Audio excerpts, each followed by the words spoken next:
little weird, but I'll tell you when we're over to those people. You know, something I also haven't mentioned is this entire time you see the old king's body, but nobody cares. Like, for the first 3 encounters, you're always seeing him. I guess nobody really liked him. Nobody seems to really like anybody in this kingdom, to be completely honest. Anyways, there's going to be our wife, who we're actually going to catch one last time. Sorry, you already got your happy ending. Now it's time for your death ending. And all we need to see now is the priest. And there we go. That's our priest. Witcher, of course, we're gonna let him touch us. We love you, priest. He's always such a nice guy. He gives us the power of holy matrimony. I don't really know what he gives us, but I love that guy. And that means finally our king should be able to walk faster. Nope, apparently there will be a couple more people. Dude, I'm trying to go home. Stop making me walk. I think we have to wait until we find the poison guy now that I remember. Whatever, we'll be here just a little bit longer. Oh, and here's poison guy. Thank you very much. So we will capture him right there. Dude, I always forget. It's the guy who doesn't even feel bad. At least have a tiny bit of shame, but that's fine because he's gonna get me right over to the ending of my speedrun. We're walking fast. Yeah.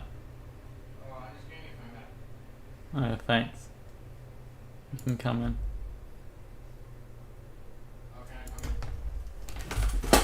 Sure.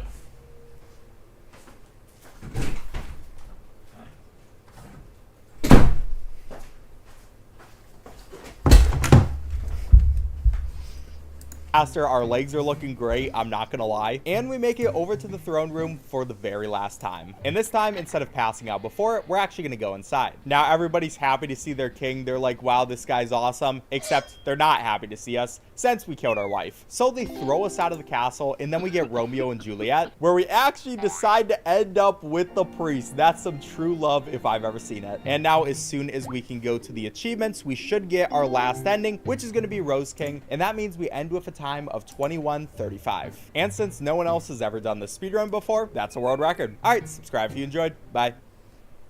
Oh yes, of course. My highly... A game mod developer put their DLSS 3 mod for Starfield behind a DRM paywall, and some gamers are upset at having to pay $5 to access it. It's extortion is what it is, said all the owners of $1,000 NVIDIA graphics cards. I'm Riley Murdoch, this is GameLinked, and this is Pure Dark's Patreon, where they appear to have made over $40,000 just this month by charging for access to stuff that they spent time to make. Disgusting. And they might have made even more if the mod wasn't immediately cracked. To be clear, Pure Dark's DLSS 2 mod was always free, and the DLSS 3 mod only required users to pay $5 for a single month's Patreon subscription to authenticate the mod until infinity and beyond. But some gamers support pirating the mod because they think charging for mods is not in the spirit of mod making. I wonder how many mods they've made. You only need to consume They've them. installed so many nude mods. I like to call myself a connoisseur. It is in the spirit, however, of Bethesda's party face, Todd Howard, as he said months ago that he wanted to allow mod making to be not just a hobby, but a career.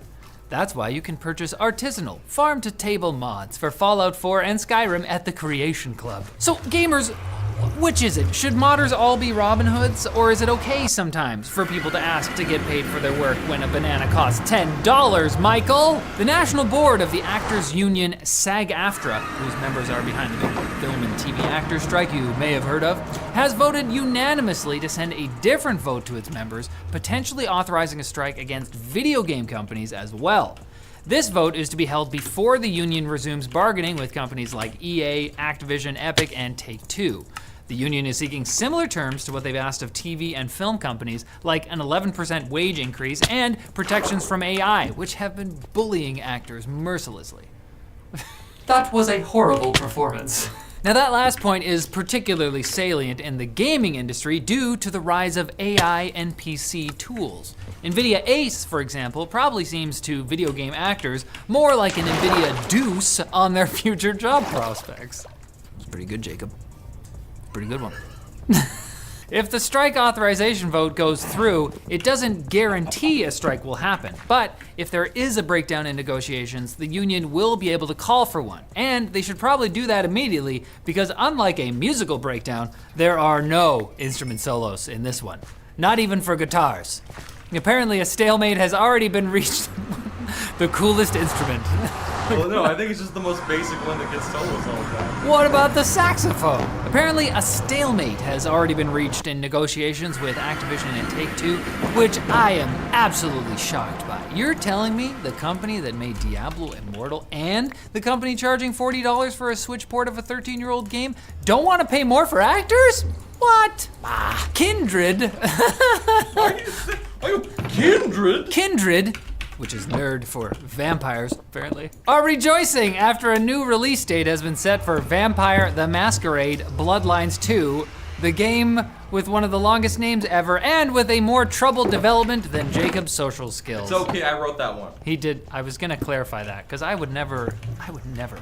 For the uninitiated, the game was initially announced back in 2019 and was given credibility because a writer on the first game, Brian Mitsoda, was announced as narrative lead. A year later, then developer Hardsuit Labs dropped Mitsoda and the game's creative director quicker than the conversation your parents tried to have after you walked into their room to discover one of them was dressed like a vampire. What's going on here? The other one wasn't dressed at all. Then a year after that, developer Hardsuit Labs was dropped by publisher Paradox Interactive even faster. These are some rapid drops we're talking about. The game's new developer, The Chinese Room, are known for narrative-driven walking simulators, which are similar to bloodthirst-driven vampire seduction simulators, except with less steamy neck action. Apparently, they were able to copy a lot of Hardsuit's homework, though the game is using a new code base with different gameplay mechanics and RPG systems. I'm guessing you now have to invest points into your walking stat before you can successfully climb stairs. Vampires, famously out of breath. Cause they're dead! Did you get it? Cause now it's time for Quick Bits, brought to you by Throne, the service for streamers and viewers to connect on a whole nother level. Streaming can take a lot of energy, especially when you overreact to every tiny thing that happens, which can leave you a little hungry.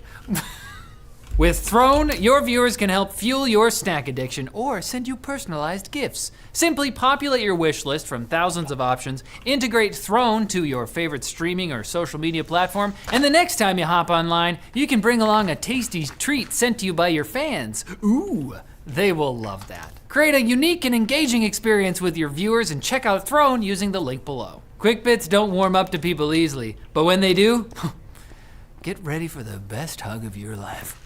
Really tight, but very warm. Tight and warm. Bethesda's head of publishing, Pete Hines, has said that the company will not abandon Redfall, promising the company will get it to be a good game. Give it a red lift. You probably know that the launch of the Arcane Studios game was poorly received, but hopefully the 12 gamers who bought the game can take solace in the upcoming 60 FPS David. patch. And Hey, what's up? What's up, Ezra David? I'm trying to do a reverse clutch. Where instead of doing a water bucket clutch, I try and land in water but use an empty bucket so that I still die over fall time.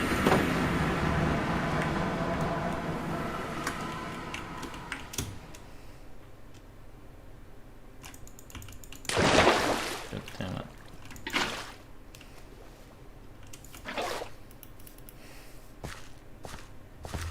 I'll do a water bucket clutch for you though, it's ridiculous.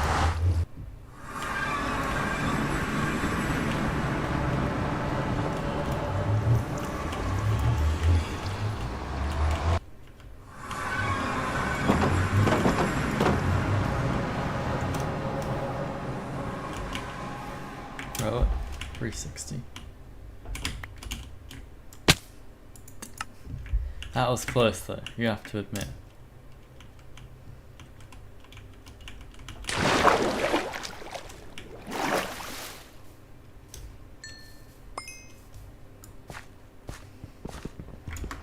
Yeah, it's about time to kill some slaves.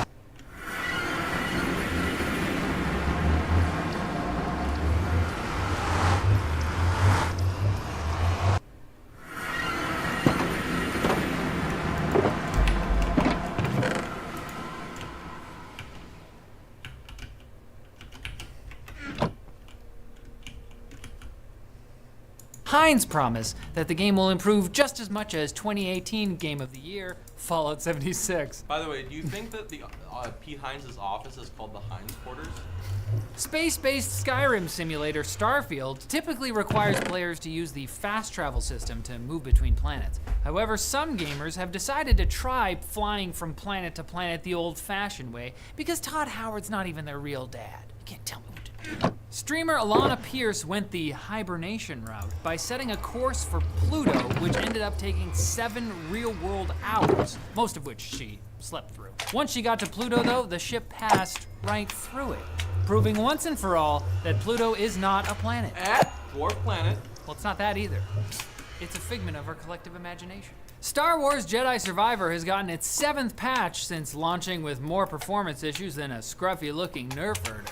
The game's console versions have gotten significant performance and quality improvements and support for variable refresh rates on PS5, while the PC version got DLSS support. So if Starfield's galaxy worth of exploring seems a bit intimidating, now's a better time than ever to play through a more focused single-player story that blessed me with dozens of hours of pretending the Star Wars franchise is doing okay. It's not. Don't say George Lucas. It's not okay. There's lots of people. Interactive documentary, The Making of Karateka, is finally out. That sounds like it's sexy. Thanks for your insight. Is finally out on Nintendo Switch in Europe and Australia. Legendary game Karateka was originally released in 1984 and was revolutionary at the time for its martial arts combat and cinematic for its time presentation. This new docu-game includes archived design documents, playable prototypes, as well as video features and interviews. If none of that interests you, you can simply buy it to prove to your parents that video games are educational. And it's been revealed that the romantic characters in Baldur's Gate 3 have been so ridiculously skip dinner and straight to dessert thirsty because of a game bug. I don't believe this. Approval thresholds were set so unreasonably low that instead of simulating real relationships, they simulated that pizza delivery video you found on your brother's laptop. Oh, that brought a memory back. I got a veggie deluxe here for you. Apparently, the strongest affected character was the explosively tempered wizard Gale, who would direct you to his tent if you looked at him for about more than 3 seconds. I mean, he does have magic hands. And a staff. And I would know I unlocked the scene. I haven't gotten there yet. But you're planning on it. I'll get there. But he's still not as magic as Thursday's game length will be, so why don't you pop on by for a spell? That's a little magic pun. We have fun here. It's pretty good. He gets up, and that's a slammed. One of Mojang's internal Minecraft servers, intended to only be joined by Mojang staff, just got briefed. I can't believe I'm even saying this. The IP address to a Minecraft server, actually multiple, confirmed to be owned and operated by Mojang themselves, was found. So in this video, we're going to dive deep into the story behind the discovery and the eventual destruction of the holy grail of Minecraft servers.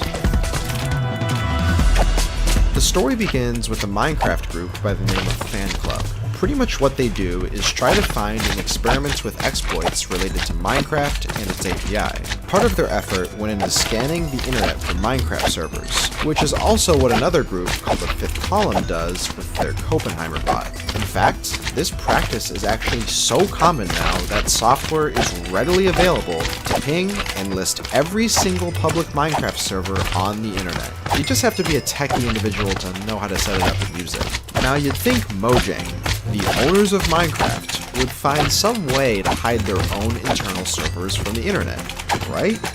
Turns out, not really.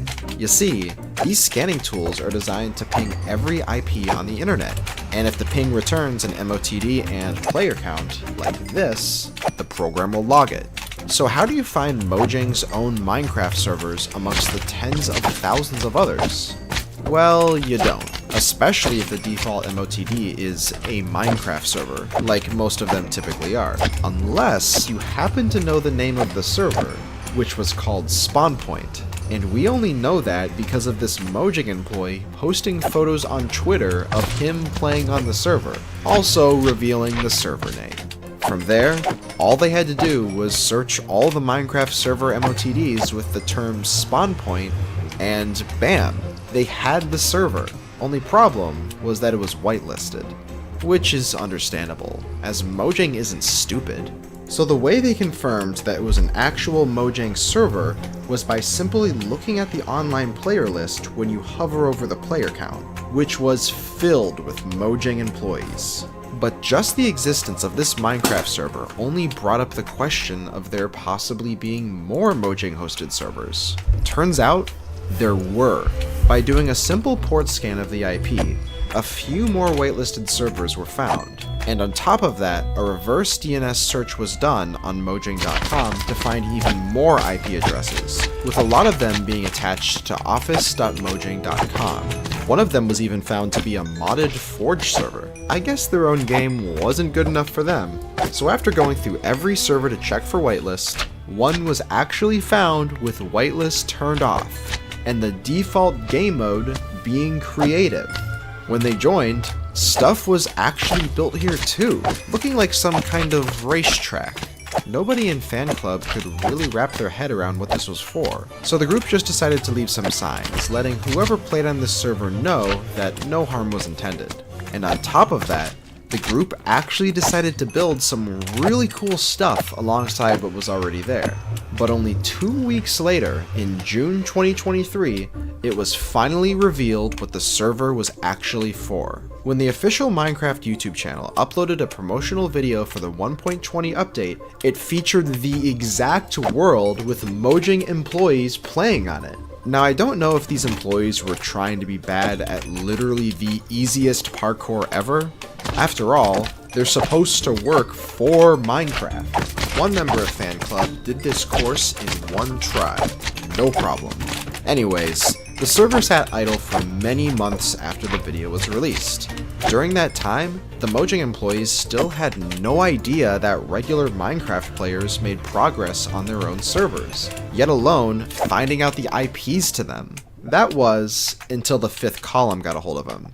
You see, they too knew about these internal Mojang servers for a long time, including the Spawn Point server for over a year, but they didn't end up updating their list until long after this server was also put online. It was only a matter of time before the Fifth Column would eventually scan the other Mojang IPs. And on August 28, 2023, they found the server, which they of course immediately began to grief. Orsend, the leader of the Fifth Column, actually DM'd me while the griefing was taking place, and I got to join in on the action myself. But at that point, the damage was already done. After the griefing took place, Northernside, another Fan Club member, contacted IP Justice, a Mojang employee, to let them know to take the server down as the IP to the server was now released to the public. And for now, that actually concludes the story. No Mojang employee has made any sort of public response to the griefing attacks yet, and I can understand why. Probably because that server was forgotten about anyways after the video was made, and has no real value to them anymore. But it may have some value to you guys. In the video description is a world download of the whole map used in Minecraft's official video. Now you can play the easiest possible parkour map for yourself, and suck at it, just like they did.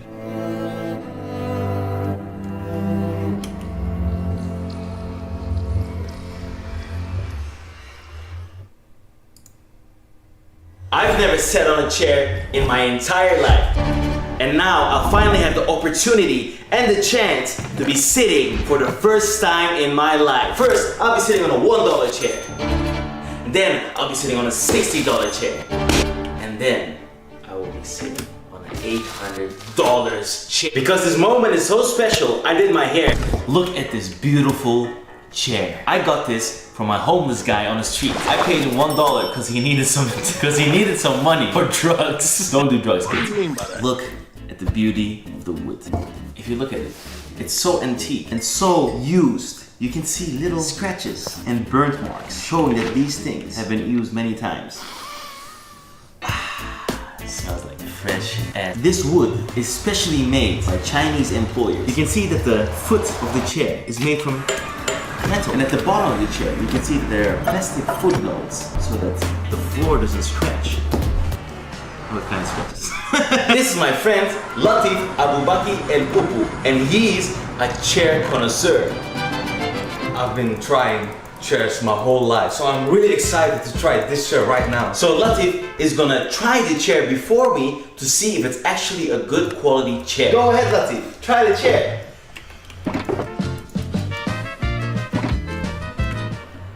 Está bien. Now, I'll be sitting on this chair for the first time in my life.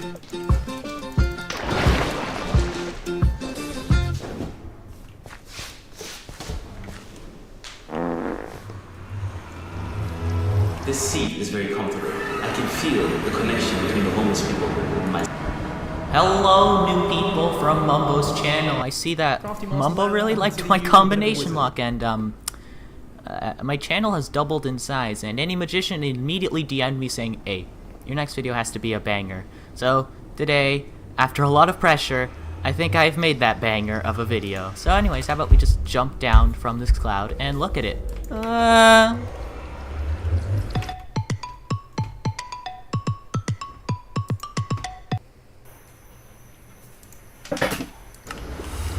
Facial detection? Nah, I prefer racial detection.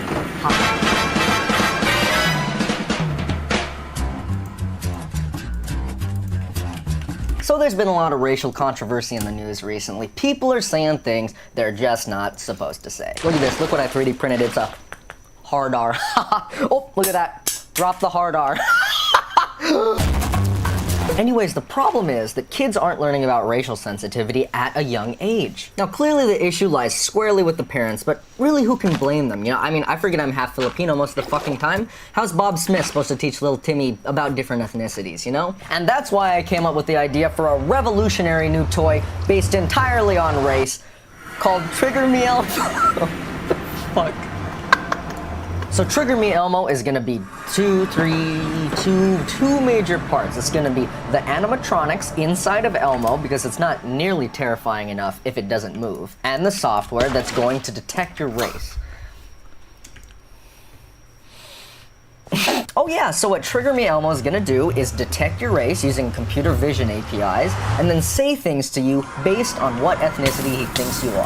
Let's start with the robotics that we need to turn Elmo into the spawn of Satan. Now this is the part of the project where I realized I might have messed up, because my rough plans of the animatronics became progressively more disturbing, and eventually bordered on devil worship. So here's a 3D model for the mouth animatronics. This is pretty cool. Here's how the jaw moves. Ooh, can't do that in real life. And then this boring piece of shit is the 3D model of the torso animatronics. I'll get those parts printed out, but while they're printing, let me show you where we're gonna be putting everything. It's just the hollowed out corpse of a normal Tickle Me Elmo doll. I took the stuffing out so that the robotics would fit nicely inside of it. And I know what you're thinking, Michael, that is the worst thing I've ever seen in my entire life. Don't worry, it's gonna get a lot worse. So these are what the fully assembled animatronics look like, somehow even more disturbing in person. The mouth mechanism's pretty self-explanatory. It gets screwed onto the floor and roof of Elmo's mouth.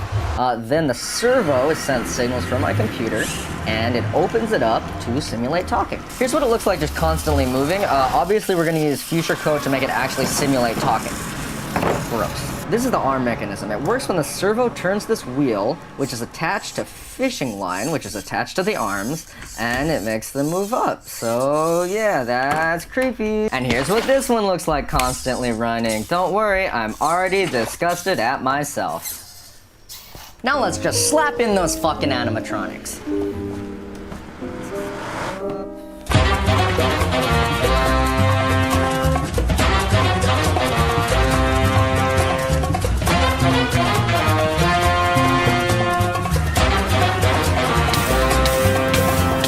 All right, so the arms are in. Let's do the mouth.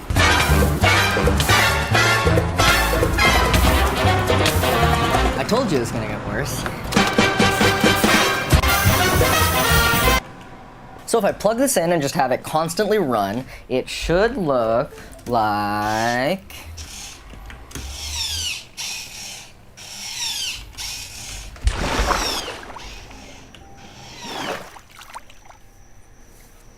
Now, unfortunately for us, creepy does not equal racist. Can't wait to see that on a shirt. Unfortunately, creepy does not equal racist, said by Michael Rees, aka Filipino Hitler. So in order to turn Satan Fetus into full-fledged Trigger Me Elmo, we're gonna need some code. We're actually gonna need a fuck ton of code. Spoiler alert, I made it way harder to build than it needed to be. But Michael, I hear you ask, why was it so hard to make? Well, the answer is, hey fucker! Sounds like you were about to start saying nerd shit, and that's not cool. So if any of you guys aren't into that, you better skip this part of the video. Either that, or shut the fuck up and don't talk about it in my goddamn comment section. Remember to stay cool, stay in school, and smoke crack. A lot of things. They're kind of just a lot of moving parts in general. I did make a lot of extra work for myself though. One thing in particular, I'm gonna make the excuse that I spent the extra time to make the code run faster, but it's actually because I'm a dipshit. While I was looking through the documentation of the API that I'm using, I spent all of like 5 minutes looking at it, and I thought that the API would only use images that were already on the internet. So what I had to do, here I'll show you. My computer. I had to also create a completely separate web server here. Web server. And then here I'll represent the API here. So I thought that I needed to get the images from my computer onto the internet before the API could access them. So my system takes images from my computer and it uploads them to my web server, which publicly hosts them on the open internet. My web server then returns the custom URL of the image hosted on the internet on this server. It takes it and it sends it up to the API. The API then has access to this URL, so the API asks my web server for the image hosted on it. Then the API takes that image, processes out different racial attributes, and then returns those racial attributes data to my computer where I can process them for Trigger Me Elmo. And so we can represent Elmo here. Like that. So based on the race information, the computer tells the Elmo what to say. So the fact that I did this entire part of the project would be really stupid if it weren't just coincidentally more effective speed-wise. Because the only other alternative is converting the picture on my computer to a base 64 encoded string. That's basically turning the picture into just letters and numbers, and then uploading that to the API in a JSON file, which is a pretty inefficient way of doing things. So I'm pretty sure this solution is the fastest, but for the sake of the video, we're gonna say it's 100% the fastest. So let's see what that software looks like without the boring explanation garbage. Now you might notice I borrowed some of the UI elements from the Squirtboy 9000, but pretty much everything else is different. So when I start it up, it's gonna start detecting my face, and when it reaches a certain threshold, it's gonna send it up to the server, and there we go. Wow, it knows I'm Asian. Didn't need an API to tell you that. So here I'm gonna let it run again, and this time I'm gonna draw your attention to the upper left corner. You can see this nice little readout I put in. See, what the API does is it returns race confidence values based on what it thinks you are. So obviously, we're gonna take the highest race confidence value, and then that's how Elmo knows what race you are. And obviously we're not gonna use my laptop webcam because that's not nearly creepy enough. So what I did was slip some camera guts into Elmo's right eye. And so the detection will work like this. Yeah! So we can actually do the speech synthesis in real time instead of determining what the movement should be ahead of time. We can do this by just listening on whatever audio stream is playing on the computer at any given time, and then moving the mouth based on the decibel levels on that audio stream. God damn, that was a boring sentence. Let me just show you. Okay, I got the speech synthesis code running on my computer. I put a Bluetooth speaker in Elmo's ass, just because. So when I play any audio on my computer, facial detection? Nah, I prefer racial detection. Obviously, it doesn't just do talking, but you know what? I think it's 100 times better anyway. So all we gotta do is come up with voice lines for Elmo to say. Shouldn't be too hard, right? Wrong. Elmo! I'm not even gonna try. Oh, crowdsourcing is the answer, just like all things. And tweet! Now all I gotta do is wait for you wonderful people to give me some quality voice lines.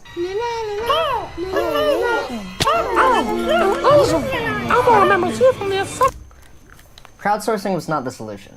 I'm gonna shoot your dad now. But you guys did point me to Die Trickster, another YouTuber who does a mean Elmo impression, and more importantly, doesn't mind a little satirical racism. Because damn it, if Trigger Me Elmo is gonna teach the youth to be more racially tolerant, he's gonna have to show them what not to do. So I asked him to read off some voice lines that make fun of Asian and white people. Why? Because I'm Asian and white. And if I've learned one thing from being on YouTube all these years, it's that if you are a race, you are allowed to endlessly mock that race, regardless of if you're disconnected from the culture, regardless of if it's mean-spirited. That's the YouTube way. Thank you very much. Thanks for coming out. Thank you. No, thank you. I may have also asked him to do lines for the other races too. Oops. So I got the lines referenced by the code, and that means we're done. Trigger Me Elmo is available in stores across the United States today. Wow, thanks, Dad. I've always wanted a Tickle Me Elmo. Well, something that's actually a Trigger Me Elmo. Your teacher called and you dropped the N-bomb like 6 times in class yesterday. We gotta teach you some racial tolerance. That's no way for a 3rd grader to act. Introducing Trigger Me Elmo, the hottest new toy of the summer. Setting up Trigger Me Elmo is an absolute breeze. All you need is 1 USB cable. 2 USB cables. A fucking power cord, I guess. 2 custom programs. Your own private server. In the background. It's Michael Reeves making a Trigger Me Elmo.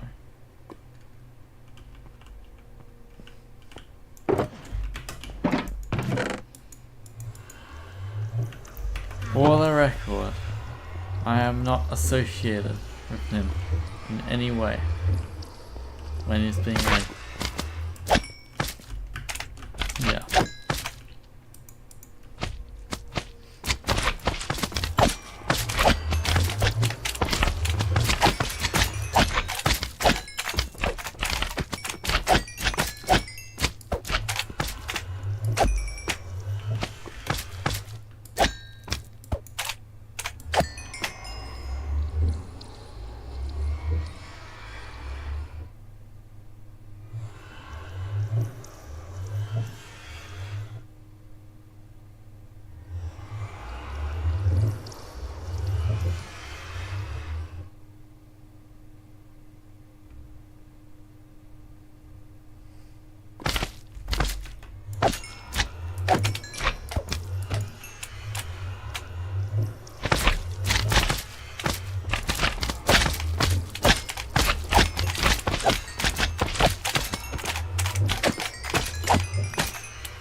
name's Barack Obama. I was the 44th president of the United States, and I have the best jump shot in White House history.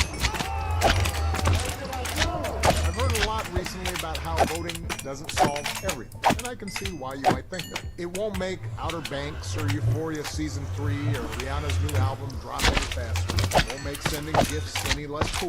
Wait, gifts aren't cool anymore?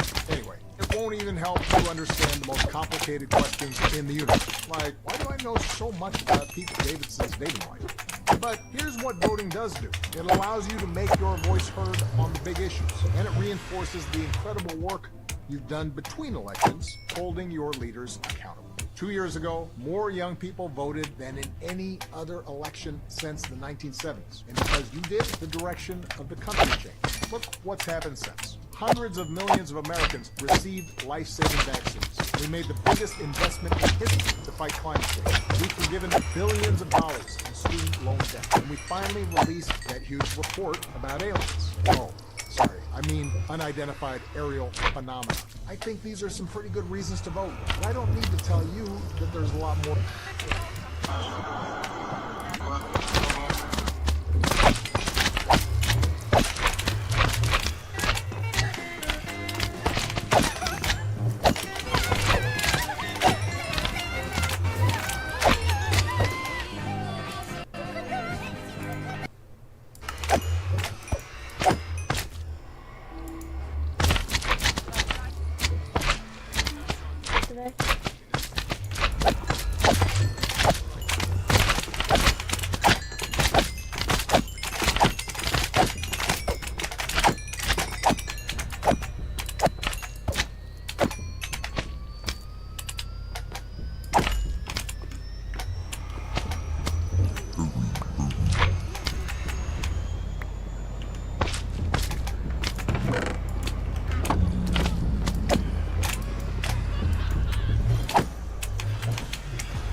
Pleasure in VR.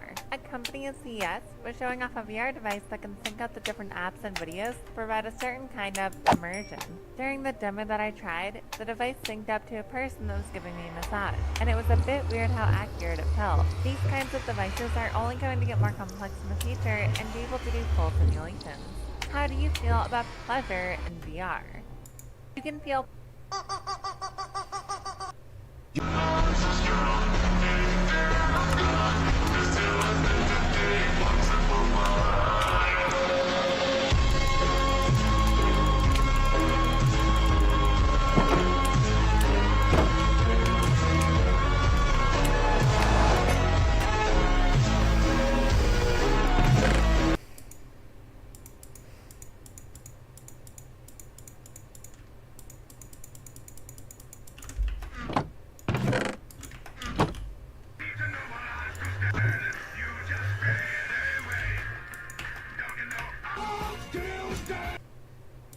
and an enterprise-grade web API.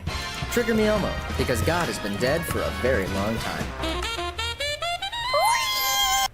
This is the world's very first fully functioning Trigger Me Elmo. I am so goddamn excited to finally see it work. So all I gotta do is stare into his beady little chicken eyes.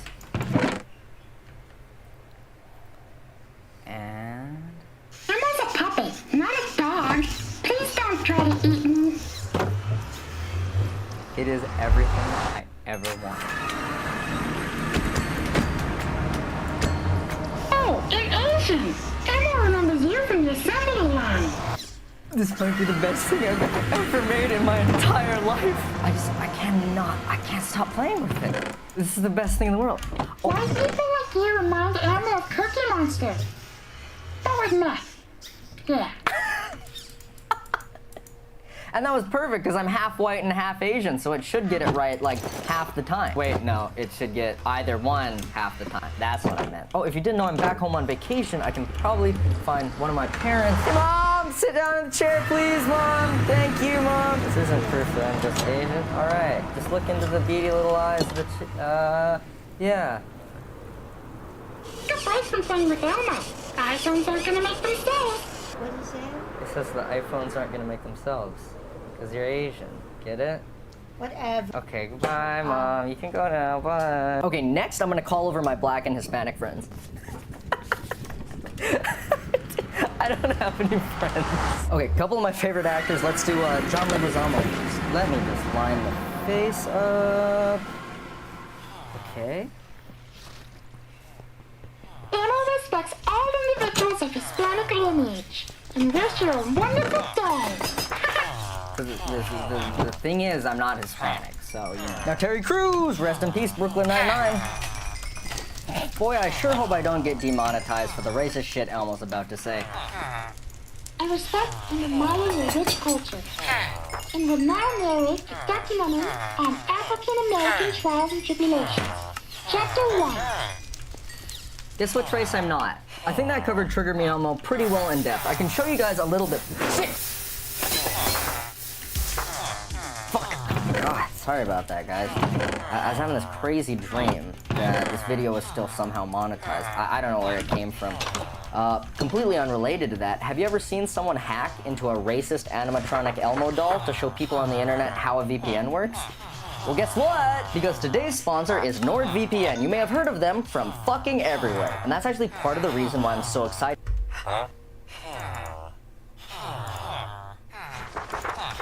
Where's our screaming Roomba at, Michael? Michael, just make the screaming Roomba. Easy programming, easy revenue. The Roomba. I hate every single one of you.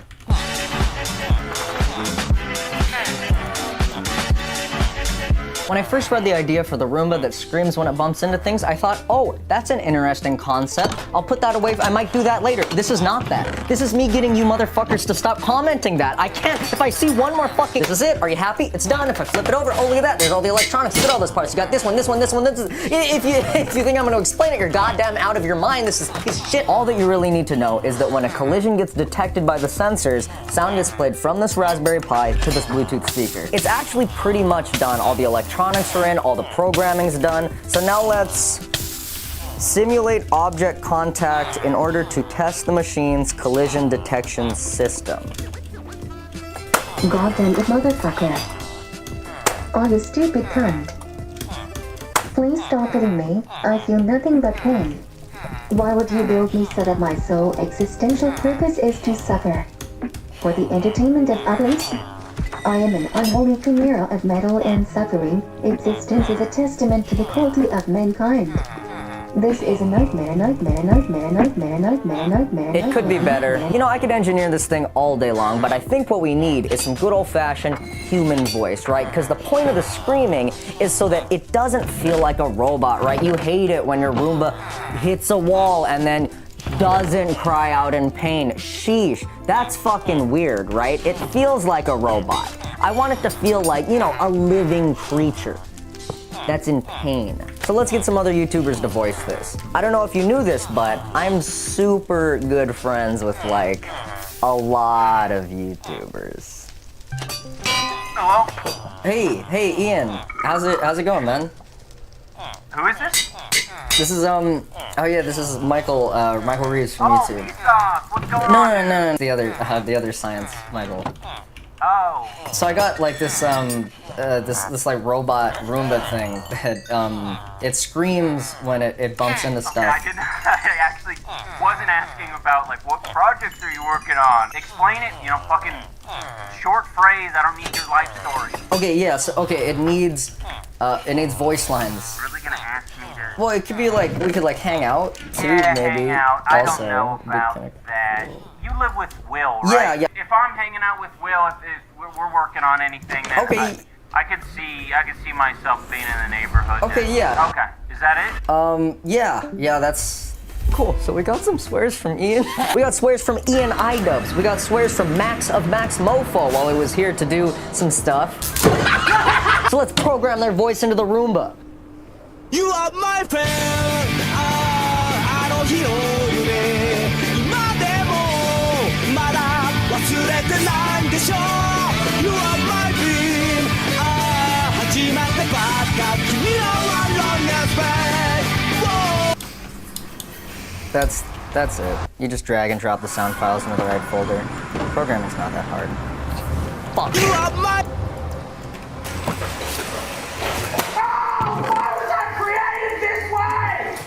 You barely notice it after a while, huh? Like, ignore it, kind of like, how our, Roomba cleans your house. How likely would you be to adopt this into your household? I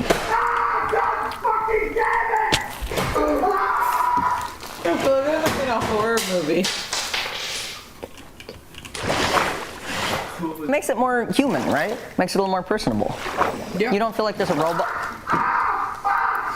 What are your thoughts on it, Chelsea? When you hit your toe, maybe, on the wall or a coffee table, you don't react with kind words.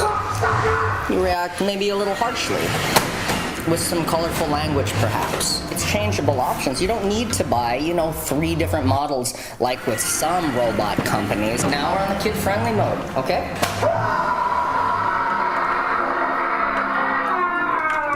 Screams are kid-friendly. I feel like this is a good way to help kids understand like empathy. Mm-hmm.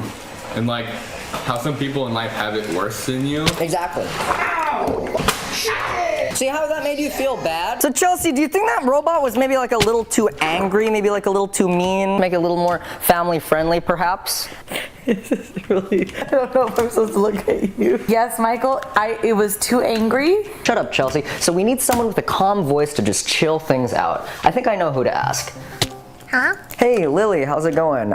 So I have this robot that swears. It's way too angry. I need someone to kind of like cool it down. Would you be okay with doing some like calm voice lines for it? No, I want to swear. Like really angry shit. Like fucking horrible stuff. Like depression and darkness and pain and despair and suffering. Ah! Motherfucker! God fucking damn it! Are you fucking serious? It's perfect. This is too good of an idea to not sell. I need to get some market research from actual consumers. But where are we going to find average everyday consumers to test it on, get market research from? Will, where do you want to go somewhere? Well, I like Walmart. It's cheap and You're gross. supposed to say Target because it's closer. Target! You fucking idiot. Okay, it's a little empty. All right? Don't gas shame me. Cunt. Kind of looks like a bomb. Not anymore. Oh yeah. What do you think, Will? This place is green clean? Maybe it's yellow clean? I'm thinking red clean. My Roomba's dummy thick and the clap of its ass keeps it from moving stealthily.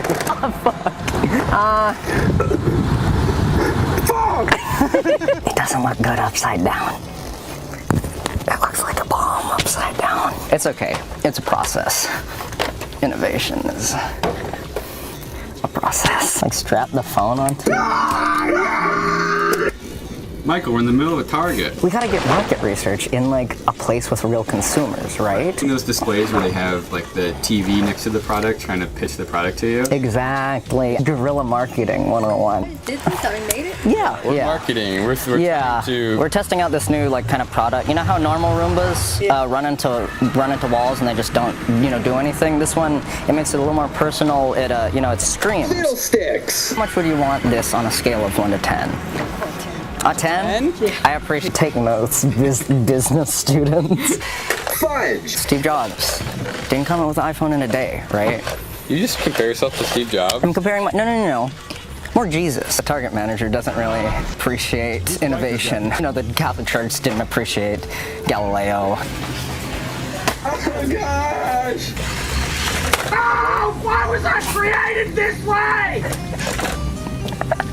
Hey, we're just testing out new kind of Roomba technology. It reacts, makes it more personable. Maybe like your Roomba is a little too robotic, but now it kind of feels more like a human. It's really a process, more of look at innovating on that. Here's my idea. You guys can take it if you want. This comes down, connects to the Roomba, pulls it up, brings it over to your stairs, down to the second floor. Have you thought about 2 Roombas? Not everyone is ready for innovation. Not everyone was ready for Steve Jobs' iPhone, Oh my God, stop calling It's a process. I'm not calling you Steve Jobs. You're home. You're finally home. God, why? Fuck you! You know how your Roomba is really impersonal? When it bumps into stuff, it doesn't yell like a child or something.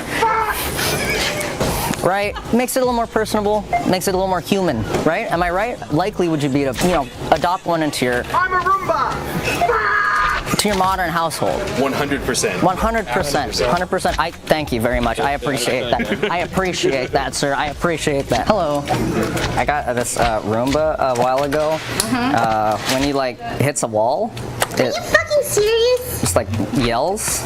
I don't really know what's wrong. Every time it bumps into it just screams. I don't know what's wrong with it or if I can get it returned. Give me your receipt.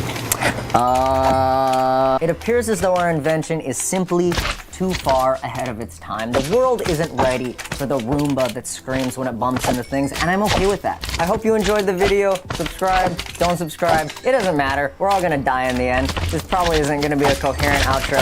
It's 8 in the morning. I haven't exactly slept yet. You know what is coherent? A really out-of-place rhetorical question that's used to segue into a sponsor. Skillshare is today's sponsor. Now,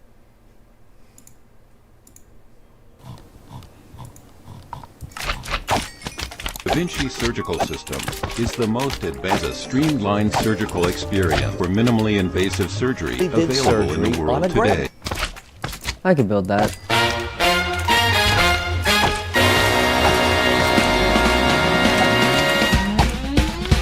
Hey, how's everyone's global health crisis going? My house is on full goddamn quarantine, and I'll probably be dead in a week anyway. Not from the virus, like a electrocution accident or something. It's actually giving me a lot of free time, and what better way to spend free time right now than to help the medical industry? Now, I can't do any chemistry or biology or body stuff, yuck, but I can do robotics, and let me tell you, those Da Vinci surgery robotics rat bastards are ripping hospitals off. Look at this, $2 million for one shitty robot. They can spend that on a couple hundred bandages or one ambulance ride in the US. We can build a better surgery robot for a lot less. Come on. The biggest flaw in Da Vinci's design is that it relies on these clunky, slow robotic arms for movement. Say you're operating on a patient's foot. He starts screaming out in pain. You gotta get up to his face, smack him around a little bit, make him shut up. Good fucking luck with these robotic arms. They're slow as shit and they don't have any travel distance. Instead, we're gonna mount the surgical tools to a rail system that can move anywhere on the operating table. Hey, look, it's past Michael. You know it took him 5 whole days to 3D model and build one rail carriage? What a dipshit. Hey man, shut the fuck up. This shit's hard. Make me, you little bitch. I'm the narrator. I'm like God. You can't kill me.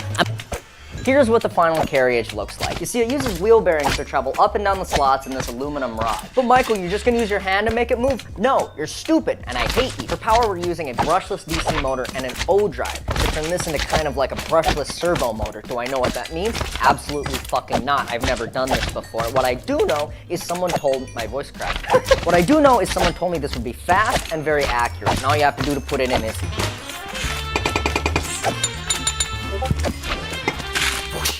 whoosh. I forgot to record all the sound effects, okay? Give me a fucking break. lit. I got the motor very professionally hooked up to the driver board, which is hooked up to my computer, so we can see what this thing can do. Okay, so this is the calibration sequence. I need to do this before it actually runs. Oh, that's so fucking sick. I think it should be a little faster though. Oh, okay, the motor has default parameters, so you can just turn those off. Let's try it out now. Oh, no, fuck. Oh, bad. That's good, that's a pass. Give me 1 second. Okay, you just stand right there. Whoa, that's pretty cool.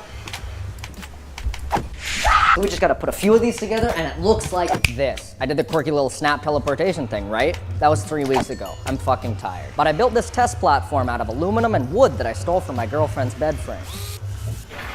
It's not like I can go to Home Depot on quarantine. It's just a prototype so I can write and test the software before I build the actual thing, but even the prototype is pretty cool. It's the same idea with the motor carriage on the x-axis, but now we have 2 additional motors on the y-axis. And on their own, they're just motors. They don't know how to talk to each other, they don't know how to cooperate. But if you write some software that can talk to all the motors, you can make it do pretty much anything you want. This is the homing sequence.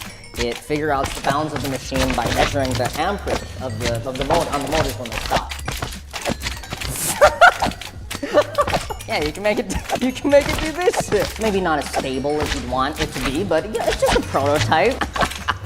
It's so stupid. So I'm controlling it with my mouse right now. It looks jerky and awful, but it's actually got a really good amount of precision to it. It's kind of going in a circle from the top-down view. Like I said, this is not the final surgery robot. It's gonna be much more refined, much more medical looking, you know, much more safe for the user. And all that movement was controlled by the code I wrote. Don't worry, I'm not gonna show it. I know everyone thinks it's boring, so I don't give a shit what you think. Look at this dynamic bounds detection routine that's fucking sick. Here's a limit switch. You can put it here to detect the bounds of your machine. Yeah, fuck that limit switch. It's cringe. Instead, write some code that steps the motor forward until it starts using a lot of power. Then you know you hit the edge of the rail. And then you know exactly where you are in relation to the bounds of the machine. It's fucking sick. Look how cool the code part is, guys. I'm gonna keep going. This part applies the scaling factors that are calculated as a function of the input.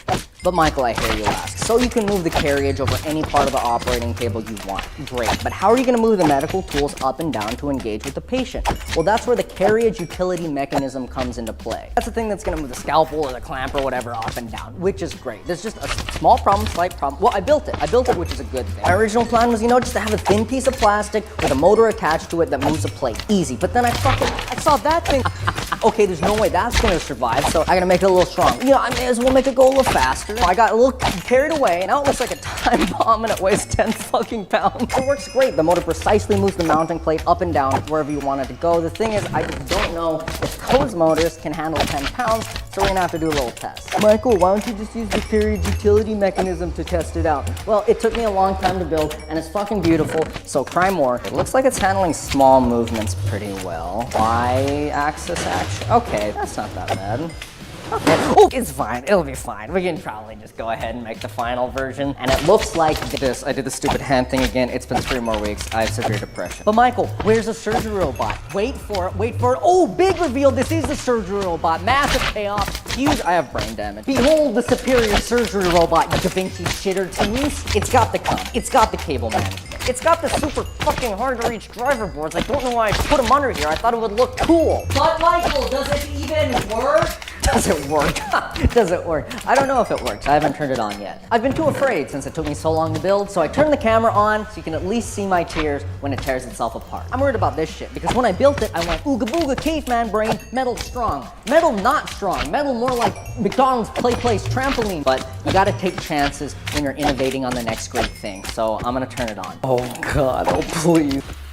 Yeah, okay. Please don't break it. Yeah! All right, the machine's working. Now we can start to control it. But Michael, where's the controller? Fuck you. You are the controller. I got this VR hand tracking camera off of Amazon that works super goddamn well. So you just take the hand coordinates from this, pipe them into the surgery robot, and bing, bang, boom.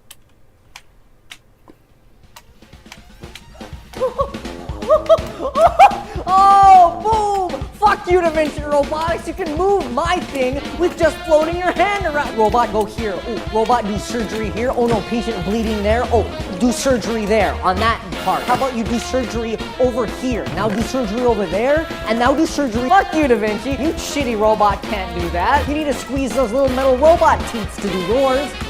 Oh shit, before I sell my design to surgeons across the nation, we have to attach some surgical tools to the cum, because otherwise it's just a big ass robot. So let's buy a scalpel on Amazon. Wow, that is just unacceptable. Scalpels are gonna take a whole 3 days. Wow, that's pretty reasonable. Fuck no, that's messed up. Dang global health crisis. That's far too long. If only I had an alternative. When you really think about it, scalpels are just shitty, smaller knives. So why don't we just use bigger, better knives? Like, hello, we already have those. Wake up, sheeple. Are you tired of outdated surgical technology? Are you looking for the cutting edge in power, precision, and usability? Look no further. The future of surgical robotics is here. Look at the fucking knife! Unlike some other surgical systems, we've run a gamut of tests to ensure our machine has power. I'm gonna stab a pineapple with commencing the operation. Operate on it. Surgery over here now. Patient, small incision. We'll move the patient. Commence surgery on the patient. But power isn't the only thing we strive for. Precision is an essential tenet of surgery, and we make no exceptions when testing for accuracy. What the fuck is that? Hey, we're ready to do some painting? No, Lily, come on, please. Oh shit! Oh fuck! Draw the Mona Lisa. Draw the Mona Lisa. Okay. Oh, I got the paint, I got the paint. Eyes. That's a little racist looking, really. I'm not gonna. Oh, shit. Yeah. I'm not gonna pressure you, but this is supposed to show how accurate my machine is. It'll reach the water.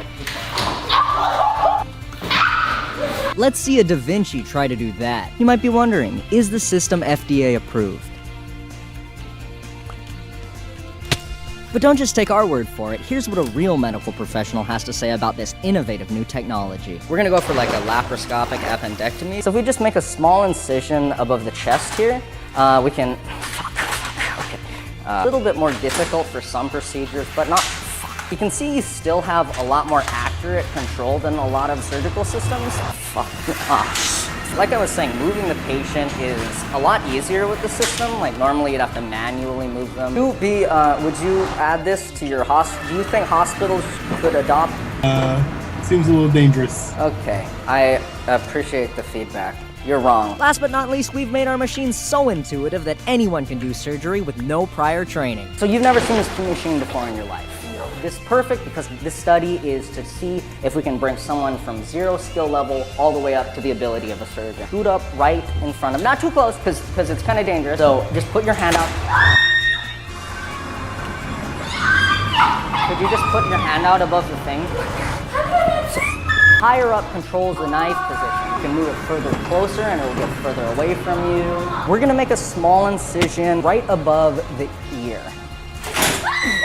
So there's sum of 6, Okay, so you're doing it wrong. Okay, so clearly, well, fuck. Oh, you're clearly make another incision to plug the hole with the knife. Yeah, perfect, nice. Yeah, you perfect. Oh, I'm so sorry. It's okay. No, it's fine. It's learning. It's a learning experience. Try and retract the knife from the head. Let's just try and get it out of the... Yeah. Yeah. Okay, good incision. If your patient's over here and you don't want him to be over there, move him over here. Do some surgery over here. Move him back. I don't even know what surgery this was supposed to be. Thank you for watching. That concludes research and development for my surgical system. If you're a hospital looking to try it out, follow me on Twitter, subscribe to me on YouTube, and maybe, just maybe, I'll let you borrow it for a bit. Remember, stay in.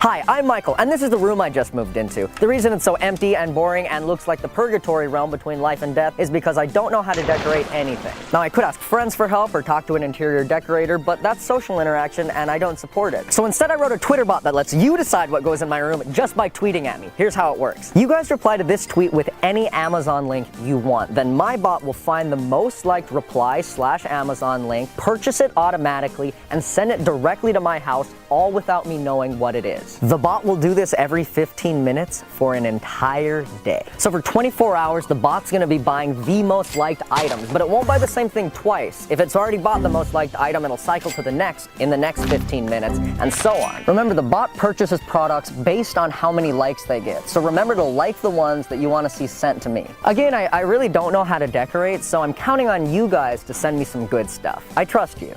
And it starts right now. Good, go, now, go. So, that was a mistake.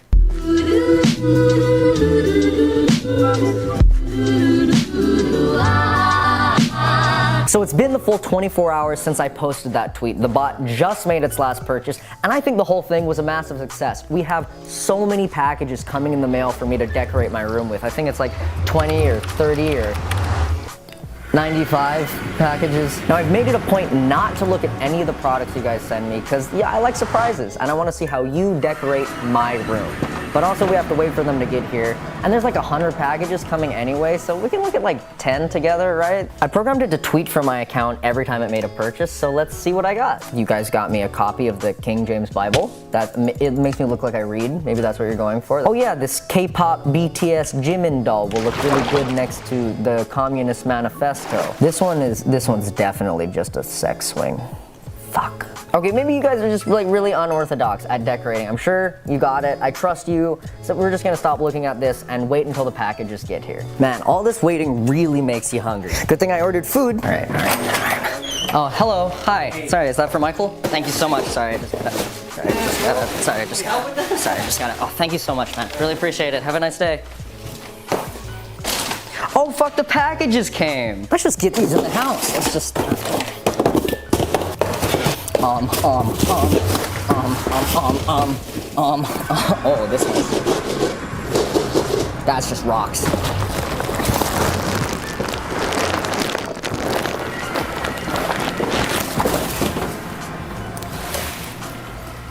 I'm gonna kill myself. You ever get an idea, and it seems like a good idea in the moment, but eventually you come to realize that it's a bad idea, but you've already sunk so much time into it that you have to follow through? Me neither. The entire sink is filled with packages. Behind of me is all cardboard packages from Amazon that I hope falls on me and crushes my body. Oh God, the fucking trash. The trash this is gonna make. Nunchucks! And I can just keep opening shit, and it's the Bible. Do not disturb. I am busy gaming. BTS. Oh, it's John Cook. Yeah, I keep forgetting to read these gift receipts. I had the bot print out the person's username and tweet message in every single package, so I could shame you. Wait, what the Oh, it is a mouse pad. Every time. Bruh. Oh, the needle drop. Oh, this is fucking Fantano. Just get naked. Thank you, Fantano. Bastard, man. Thank you fucking. This is here for the people who I need to kill later. I'm not sure how this stuff is gonna fit together, but some of it's some decent stuff, so I'm pretty sure it's gonna work out. Coyote urine. Okay, well. That was Benny Space Corps. I'm going to put you on my kill list. That's the Nick Cage pillowcase. Oh, that's not what I fucking wanted. You deserve the death sentence. This next package, it's potatoes. You can buy a bag of fucking potatoes on Amazon. It is 7 a.m. now. I'm gonna just take out my laptop really quick. Does anyone want to help me open 100 Amazon packages? I'm gonna go to sleep now and hope someone saves me from this hellish nightmare in the morning. I'm gonna pretend you guys didn't just go out the door to do this act thing. Hey! Holy shit! I thought it was supposed to be like every 15 minutes. There are a lot of 15 minutes in a day, Gus. There is a table here. Give you a flag?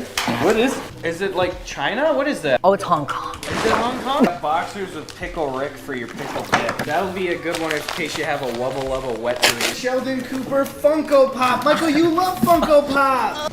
No, not Sheldon. There's iCarly cologne. It's flammable. Funko Pops, you love Funko Pops. No. This one is for you, Gus. It's the male anatomy poster. I always wondered what one of those looked like.